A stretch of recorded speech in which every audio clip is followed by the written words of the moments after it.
How to enter symbols in MS Word.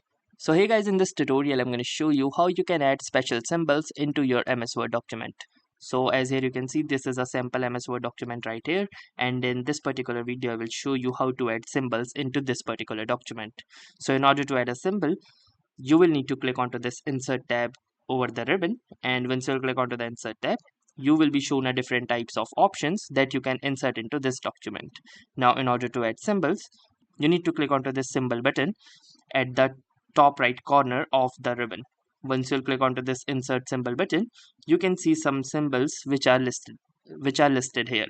So in case you want to access all the symbols, you need to click onto this more symbols button. Once you will do this, a dialog box will appear, and from here you can choose special symbols as well.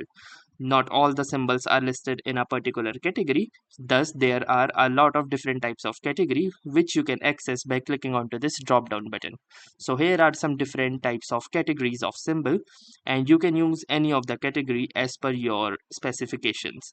So each of these categories contains special types of symbols as per your needing. Also, apart from that, you also have the options to add special characters. So in order to add special characters, you need to click onto this special characters option, and now here you have special characters as well.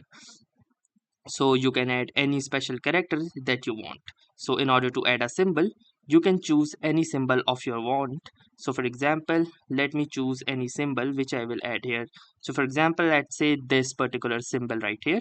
So once you have selected this, you need to click onto this insert button, and the moment you will click onto this insert button, you can move this, and here you can see that the symbol has been successfully added into our MS Word document.